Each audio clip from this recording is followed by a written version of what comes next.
ایسا نہ لگائیں کہ میں سمیت تمار عالم ارواح سے داد دیتا ہوں نظر آئے. دونوں ہاتھوں کو بلند کر کے نعرہ حیدری. اعوذ باللہ السمیع العلیم من الشیطان الرجیم. بسم اللہ الرحمن الرحیم. نحمده ونستعینه ونستغفره ونؤمن به ونتوکل الیہ ونعوذ به من شرور انفسنا وسیئات اعمالنا ومن يهدي الله فلا مضل له ومن يضلل الله فلا هادي له ونصلي على حبيبه الكريم قيل في شانه وما أرسلناك إلا رحمة للعالمين آني أبي القاسم محمد.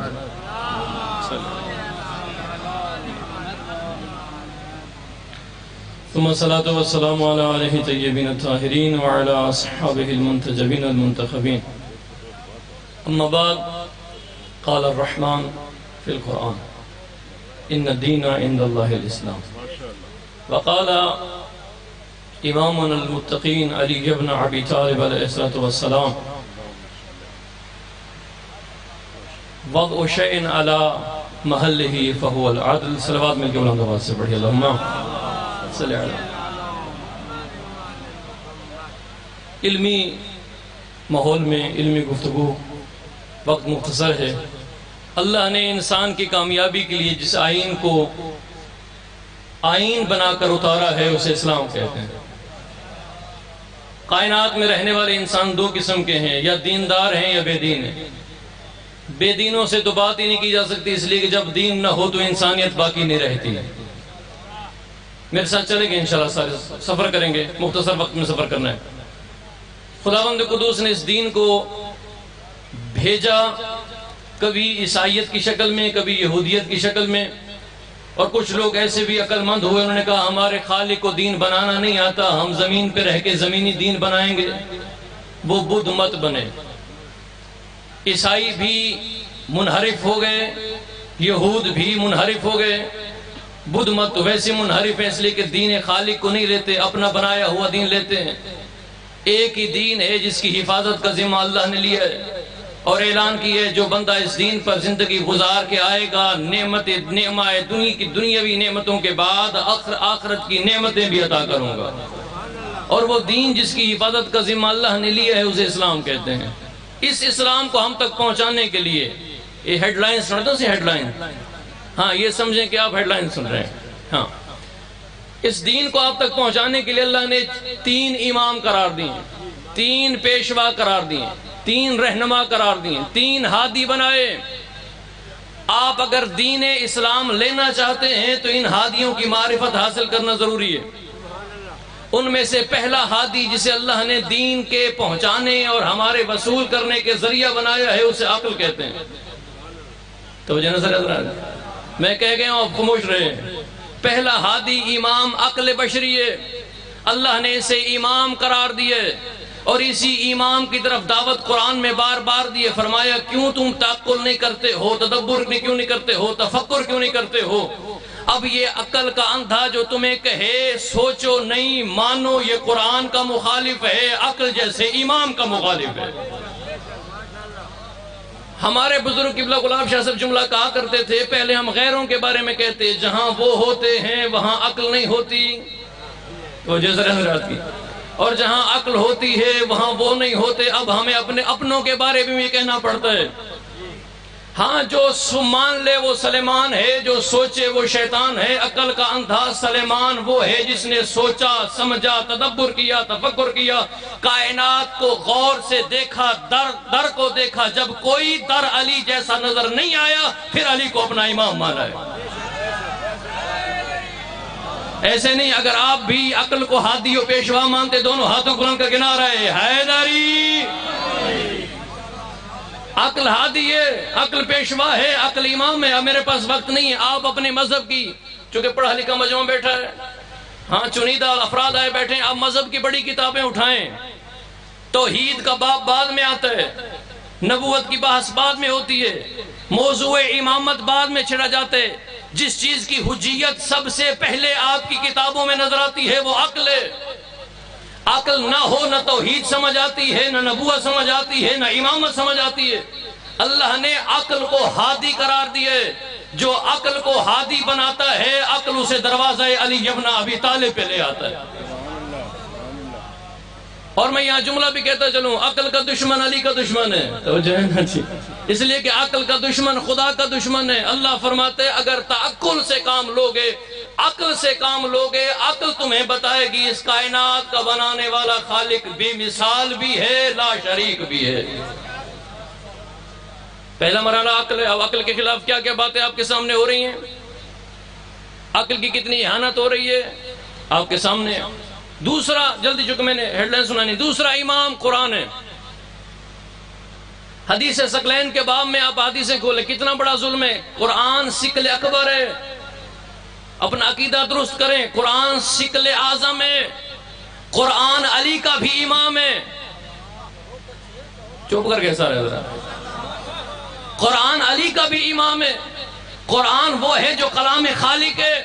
اللہ نے قرآن کو امام مبین بنا کر بھیجا تھا. ہاں لڑتے پہلے ہیں، قسم قرآن کی بعد میں اٹھاتے ہیں. قرآن کہتا نظرت عقل کے اندھے اگر مجھے پہلے امام مانتے تو لڑائی کی نوبت ہی نہ آتی. قرآن امام ہے، پیشوا ہے، ہادی ہے. اور قرآن کے بارے میں کتنی اہانت کی جا رہی ہے. میرے پاس وقت نہیں ہے. یہ کام کرتے ہیں قرآن بنتے نہیں. میرے برادران ایسا نہیں ہے. اللہ کسی کے کام کے انتظار میں نہیں بیٹھا کوئی کرے تو میں آیت نازل کروں. نہیں، اللہ کو جس کا کام اچھا لگتا ہے اور قیامت کے لیے نمونے عمل بنانا ہوتا ہے اسے قرآن میں تصدیق کر کے بھیج دیتا ہے. تو یہ سر حضرات قرآن امام ہے. یہ قرآن کو کتاب نہ سمجھیے. علی جیسا امام کہتے ہیں جب میں چاہتا ہوں اپنے خالق سے بات کروں تو وضو کر کے نماز کے لیے جاتا ہوں. اب جب چاہتا ہوں کہ میرا خالق مجھ سے گفتگو کرے قرآن کھول لیتا ہوں. تو جیسا حضرات دوسرا امام قرآن ہے. تیسرا امام نبی و امام ہوتے ہیں. ظاہری امام ہے. اللہ نے ان تینوں کو ہادی بنایا، امام بنایا. اور میں خراج تحسین پیش کروں گا مرد میدان عمل کو. آج جس ہستی کے لیے آپ آئے بیٹھے ہیں، ابھی آپ نے زیارت کی ہے، یہ نعمت خدا ہیں آپ کے پاس. ہاں آج کل عقل کے اندھے لوگ کہتے ہیں جی نہیں ہم تقلید امام کی کرتے ہیں. جو امام کا تقلید کرتا ہے کم از کم وہ شیعہ نہیں ہوتے. امام کی بیعت ہوتی ہے. بات سمجھ آ رہی ہے؟ ہاں مجتہد کہے فجر کی نماز چھوڑ دو، چھوڑنا حرام ہے. اور امام کہے چھوڑ دو، پڑھنا حرام ہے. بات سمجھ آ رہی ہے؟ تقلید اس کی ہوتی ہے جو سامنے عمل کر رہا ہو. امام غائب ہے اور امام کی تقلید کر رہے ہیں. خدا کے بندے تقلید کر رہے ہو، تم سنی ہو امام کی تقلید کر رہے ہو. امام کی تو بیعت ہوتی ہے. اب امام نماز پڑھتے ہوئے کو بلائے تو وہیں چھوڑ کے امام کی صدا پہ لبیک کہو، اس لیے کہ جس نے نماز پڑھنے کا کہا تھا وہی نماز کی حالت میں بلا رہا ہے. بات سمجھ آ رہی؟ اللہ نے نعمت آپ کو عطا فرمائی. میرے پاس وقت نہیں ہے، الفاظ نہیں ہے. کون سا میدان ہے جہاں یہ توفیق خدا ہوتی ہے؟ اللہ سے خلوص سے مانگا جاتا ہے، اللہ قلم میں تاثیر پیدا کر دیتا ہے. کون سا میدان مناظرہ ہو، میدان تاریخ ہو، میدان مقتل امام حسین ہو، میدان علم کلام اور عقائد ہو، کوئی میدان ایسا نہیں ہے. مناجات کا میدان ہو، کوئی میدان علمی نہیں ہے جہاں قبلہ صاحب کی عظیم اور بے مثال کاوش نظر نہیں آتی. ہر میدان میں عالی نظر آتے ہیں. اور کتنا بڑا فخر ہے ان کے لیے کہ دین ان کے نام سے ان کی قوم سے جڑ گیا ہے. نماز کی بات کریں جو رسول کیا کرتے تھے اور مولا علی کیا کرتے تھے، لوگ کہتے ڈھکوانا ہے. بات سمجھ آ رہی ہے؟ روزے کی بات کریں، حج کی بات کریں، توحید کی بات کریں، یہ جی ادھر کا ہے. خدا کے بندے یہ اللہ کی توفیق ہے. توحید محمدی ہے، لقب ڈھکوانا ہے. بات سمجھ آ رہی ہے؟ خدا نے یہ توفیق دی ہے اور آپ کے پاس نعمت عظمی ہے. کتابوں کی طرف بھی رجوع کیا کریں. ہمارے پاس کوئی دوست آتے ہیں نا توجہ میری طرف کیجئے گا. ہم اپنے شوق پیش کرتے ہیں، مجھے گائے رکھنے کا شوق ہے، مجھے بھینسیں رکھنے کا شوق ہے، مجھے فلاں شوق ہے. نہیں میرے برادر، جب کوئی دوست آپ کے پاس آئے اسے اپنی لائبریری دکھاؤ، کتابیں دکھاؤ. کم از کم 14 کے نام پہ 14 کتابیں تو ہونی چاہیے. کتابیں دکھا کے انہیں کہو میرا شوق یہ ہے جب وقت ملتا ہے علی کو پڑھتا ہوں یا اولاد علی کو پڑھتا ہوں. بات سمجھ آ رہی ہے؟ اللہ نے یہ امام عطا فرمائے، اور پھر اللہ نے ان مراجعین کا سلسلہ ہمارے نعمت بنا کر بھیجا ہے۔ یہ دین کیا معنی ہے دین کا؟ کما تو دین و تو دان، جیسا کرو گے ویسا بھرو گے، اور اس دین کی بنیاد عقائد پر ہے۔ بات سمجھ آ رہی سر؟ عقائد پر ہے۔ جب بندہ مرتا ہے نا، قبر میں فرشتے آ جاتے ہیں، کسی کو چھٹی نہیں ہے، ہاں کسی کو علی نہیں آئے گا جواب دینے کے لیے۔ بات سمجھ آ رہی ہے؟ اچھا میں مثال دیتا چلوں، بعض لوگ تو سمجھتے نہیں ہیں، اگر میری بات تھانے والے مجھے جانتے ہوں اور میرا فون پہ کام کر دیتے ہوں، مجھے جانا ضروری پڑے گا؟ وہاں میرا جانا میری اہانت ہے۔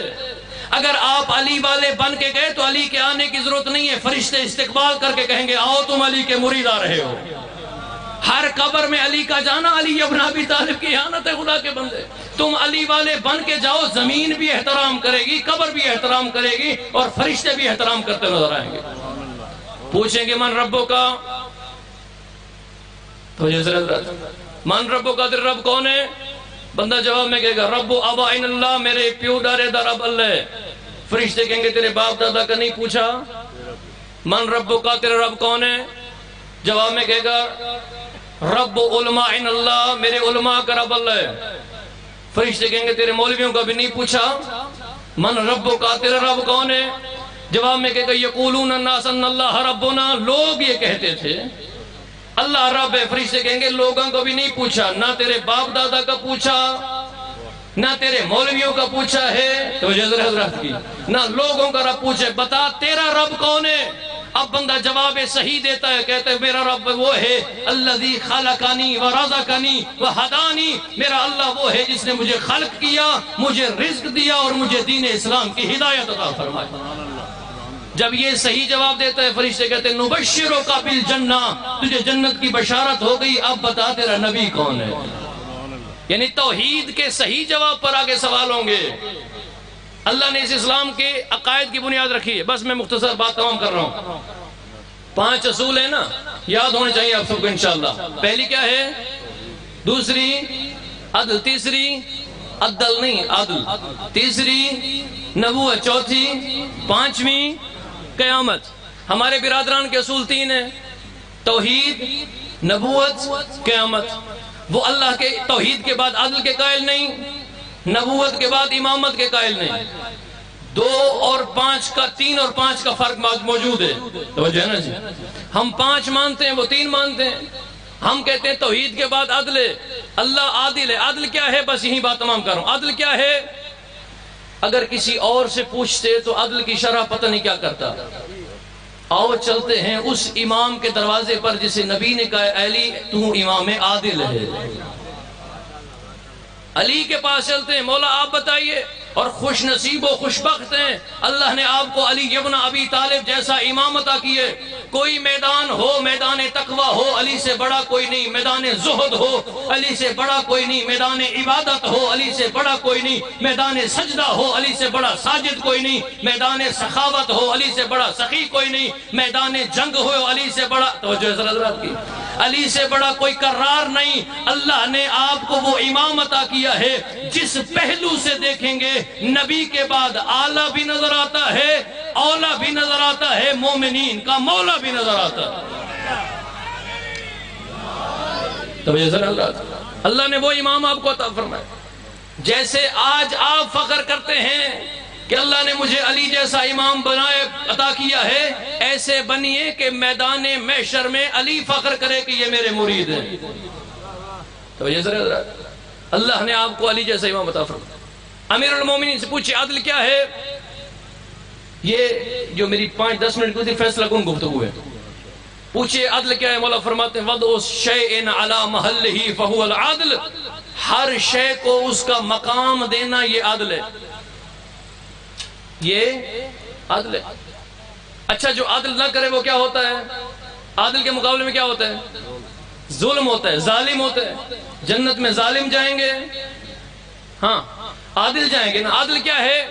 عادل یہ ہے کہ آپ چینی لینی ہو تو ویلڈنگ والے کی دکان پہ چلے جائیں، اور ویلڈنگ کروانی ہو تو کریانہ والے کے پاس چلے جائیں، کریانہ والے کو کہیں اسے ٹانکا لگا دو، اور ویلڈنگ والے سے کہیں کہ 2 کلو چینی تول دو، توجہ ہے؟ لوگ آپ کو کہیں گے یہ احمق ہے، عادل نہیں ہے، یہ ظالم ہے۔ وہ کہیں گے جاؤ بھائی، ٹانکا لگوانا ہے تو ویلڈنگ والے کے پاس جاؤ، چینی لینی ہے تو کریانہ والے کے پاس جاؤ۔ میرے برادر اگر حلال و حرام لینا ہے تو عالم کے پاس جاؤ۔ بات سمجھ آ رہی؟ ہم کسی کے خطیب آئے، قصیدہ پڑھے، دوڑھا پڑھے، بند پڑھے، لیکن وہ پڑھے جو قرآن کے مطابق ہو، 14 کے فرمان کے مطابق، حلال و حرام میں مداخلت نہ کرے۔ تو جیسا رہا کتنے نااہل آگئے ممبر پہ کھڑے ہو کر کہتے ہیں مجھے امام کربلا میں ملے۔ امام نے کہا تم پڑھ، امام تجھ نااہل کے خواب میں آئے ہیں، جس نے 60-70 سال دین آل محمد پڑھے اس کے خواب میں نہیں آئے۔ بات سمجھ آ رہی ہے؟ ادھر ہمارے ایک مسئلہ بنا تھا، ایک تھوڑی سی لطیف بات کر کے، اب بور بھی نہ ہو جائے نا، پھر نتیجہ دیتا ہوں۔ وہ ایک خاتون تھی، وہ منشیات فروخت کیا کرتی تھی۔ تو ایک مولانا صاحب تھے بزرگ، تو وہ عورت نے گاڑی رکھی ہوئی تھی، مولانا صاحب کا سائیکل تھا، اس نے گاڑی روکی، کہا اس مولوی کو بلاؤ۔ مول صاحب گئے، کہتے ہیں مجھے امام میرے گھر آیا ہے، وہ عورت کہہ رہی، کہتا ہے کہ امام نے کہا ہے کہ اس مولوی کو کہو تشہد میں اللہ پڑھے۔ مولوی صاحب نے کہا بھائی میں پڑھتا ضرور ہاں، میں سمجھ دو نا، ہاں میں پڑھتا ضرور ہوں، یہ امام آپ کے گھر تو آ گئے ہیں، میرے گھر کیوں نہیں ہے؟ اچھا چلو چھوڑو، آپ کے گھر آگے ہوں گے، مسئلہ ہوگا۔ امام نے یہ تو کہا ہے کہ میں تشہد میں علی اللہ پڑھوں، آپ کو نہیں کہا کہ منشیات فروخت نہ کرو۔ امام نے ان کو یہ تو کہا ہے تشہد میں علی اللہ پڑھو، امام نے یہ نہیں کہا کہ حسین کا خون نہ بیچو، امام نے یہ نہیں کہا کہ داڑھی نہ منڈواؤ، امام نے یہ نہیں کہا کہ گانوں کی طرزوں پہ قصیدے نہ پڑھو، امام نے ان کو یہ نہیں کہا کہ جھوٹے مصائب نہ پڑھو، امام نے ان کو یہ نہیں کہا کہ پیٹے بٹھا کے اپنی مجلسوں کو نہ بنواؤ۔ یعنی امام حرام سے تصدیق دونوں ہاتھ کو نعرہ حیدری۔ علی ابن ابی طالب فرماتے ہیں حلق فی رجلان، میرے بارے میں 2 قسم کے لوگ ہلاک ہیں، جو حد سے بڑھائے وہ بھی ہلاک، جو گھٹائے وہ بھی ہلاک۔ کھڑے ہو جاتے ہیں مولوی صاحب علی وہ ہوندے جن دی حد ہوئے، توجہ ہے؟ علی تو اسے کہتے ہیں نا جس کی کوئی حد نہیں ہوتی۔ اچھا یہاں جملہ بھی آپ کے سامنے کہتے ہیں، اسے سٹیج نہ کہا کرو، یہ ممبر ہے، سٹیج فنکاروں کا ہوتا ہے، ممبر علماء کا ہوتا ہے۔ بات سمجھ آ رہی ہے؟ علی ابن ابی میرے بارے میں 2 قسم کے لوگ ہلاک ہیں، حد سے بڑھائے ہلاک، گھٹائے۔ جی علی کی کوئی حد ہے، میری کیا جرت میں علی کی حد گن سکوں؟ کسی میں کیا جرت کہ علی کی حد گنے؟ علی کی حد یا اللہ جانتا ہے یا مصطفیٰ جانتا ہے۔ اب میں بتاؤں کہ مولا مجھے کیا پتا آپ کی حد کیا ہے؟ علی فرماتے ہیں جب میں نے کہا ہے کہ بڑھاؤ گے تو بھی ہلاک، گھٹاؤ گے تو بھی ہلاک، تو بتانا بھی میری ذمہ داری ہے۔ علی فرماتے ہیں میری حد ہے، میں بتاؤں گا حد کیا ہے۔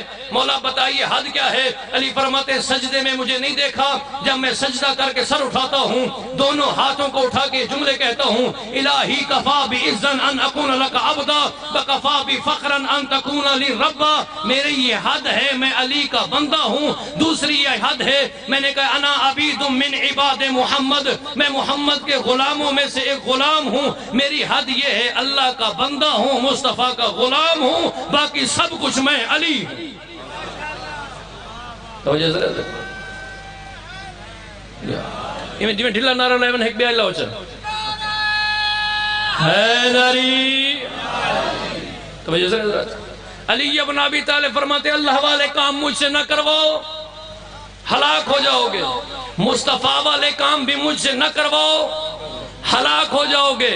اللہ کا کام دین بنانا ہے، مصطفیٰ کا پہنچانا ہے، اور مشکل وقت میں تشریح کرنا اور اسے بچانا یہ میری ذمہ داری ہے۔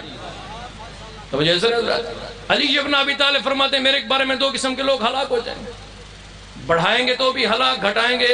اب مولا کا ایک جملہ آپ کے سامنے زبان حال سے مولا کا جملہ کہتا چلوں۔ علی فرماتے ہیں نہ میں اللہ ہوں، توجہ ہے، نہ میں اللہ ہوں بلکہ اللہ کا محتاج بندہ ہوں، نہ میں محمد ہوں بلکہ محمد مصطفیٰ کا غلام ہوں۔ باقی کائنات کے سارے کتب، ابدال، اولیاء، اوصیاء، سارے پیران کھڑے ہو جائیں ایک صف میں، سب علی کے مالک اشتر کی جوتی کے برابر نظر آتے ہیں، ساری کائنات سے افضل اور اولا علی نظر آتا ہے۔ تو جیسے اللہ نے آپ کو امام عطا فرمایا، اور گزارش کروں گا نہ کیجئے شرک، اللہ کے کام علی ابن ابی طالب سے نہ کروائیے۔ جھٹلاتے ہیں علی کو، علی کرے انت الخالق و انا المخلوق فہل یرحم المخلوق الا الخالق۔ علی فرماتے تو خالق ہے، اے اللہ تو رازق ہے، اے اللہ تو مالک ہے، اے اللہ تو رب ہے، اے اللہ تو عالم ہے۔ ہم کہتے ہیں نہیں، رب علی ہے۔ تو حضرت اور پھر رب رحمہما کی آیت کی غلط تشریح کر کے جملے کہتے ہیں نہیں، جو علی کو رب کہتا ہے وہ علی کو جھٹلاتا ہے، جو علی کو جھٹلاتا ہے وہ علی کے نبی کو جھٹلاتا ہے، جو علی کے نبی کو جھٹلاتا ہے اس کا آج بھی ٹھکانہ جہنم ہے، کل بھی ٹھکانہ جہنم ہے۔ یہ دین کی بقا کے لیے بس ایک جملہ مصیبت کا میرا جی چاہتا ہے، کہتا چلو مرحومین جن لوگوں نے اس مدرسے میں معاونت کی دنیا سے چلے گئے، ان کی بخشش کے لیے 3 جملے حسین کے، ایک جملہ شریکت الحسین علی کی بیٹی کا، تشریح نہیں کرنی۔ پہلا جملہ کربلا میں حسین نے، اس لیے کہ میں کسی اور کے لکھے ہوئے بین پڑھوں، مورخ کی تاریخ پڑھوں، کیوں نہ میں حسین کے منہ سے نکلے ہوئے جملے بین کے پڑھوں۔ پہلا جملہ اکبر کی لاش پہ، بیٹے جوان بیٹے کی لاش پہ جب حسین پہنچے، جملہ کا یا بنیا، جلدی کرو، یا بنیا بعدک الافا، اکبر تیرے بعد مجھے نظر کچھ نہیں آتا۔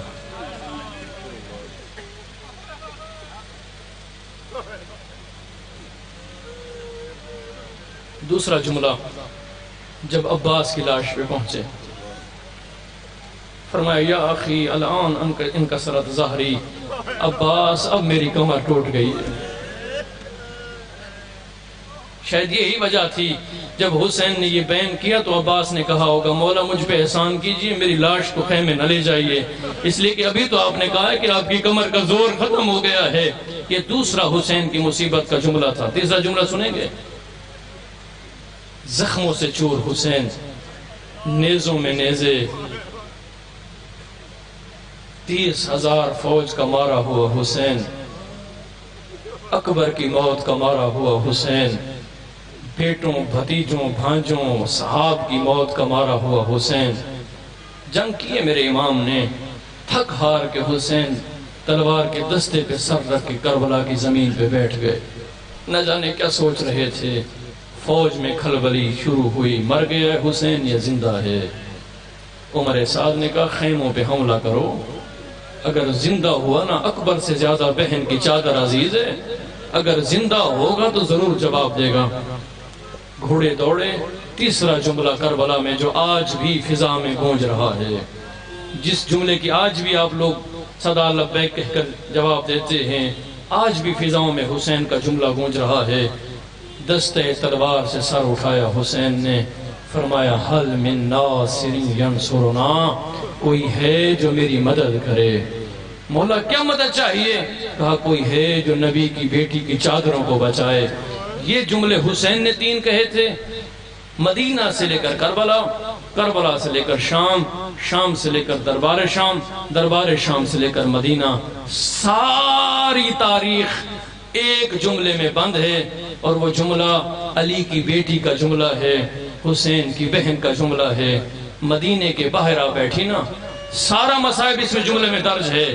اتنی تو غریب ہو گئی تھی، سجاد سے پوچھا ما ھذا البلد، سجاد یہ کون سا وطن ہے، یہ کس شہر کی دیواریں نظر آ رہی ہے؟ امام نے رو کر کہا ماں تیرے نانا کا شہر مدینہ آ گیا ہے۔ اتنی تو اجڑ گئی تھی نا، خوش ہونا چاہیے تھا۔ ماں کی قبر پہ جاؤں گی، نانا کی قبر پہ جاؤں گی، نہ جانے کتنی اجڑ گئی تھی علی کی بیٹی۔ یہ جملے کہہ رہی تھی، اے نانا کے شہر مجھے قبول نہ کرنا، اے نانا کے شہر میں تیرے اندر آنے کے لائق نہیں رہی۔ آئی ہے، ہاں آئی ہے، ماں کی قبر پہ آ گئی، ایسے لیٹی جیسے بچیاں ماں کے ساتھ لیٹتی ہیں۔ بیٹے کو تکلیف ہو باپ کو بتاتا ہے، بیٹی کو تکلیف ہو تو ماں کو بتاتی ہے۔ لیٹ گئی اور جملہ کہا، اماں مجھے دیکھ راسی مجروحتن، اماں میرا سر زخمی ہے، اماں مجھے دیکھ میری کمر زخمی ہے، اماں مجھے دیکھ میرے ہاتھ زخمی ہیں۔ یہ آخری بین کا جملہ علی کی بیٹی نے اس وقت کیا، اماں تجھے کیا بتاؤں، 72 قدموں کا فاصلہ تھا، تیرا حسین تھا، اس کا گلا تھا، شمر کا خنجر تھا، میں کچھ نہ کر سکی، تیرا حسین مارا گیا، میں حسین کو ذبح کروا کے تیرے پاس۔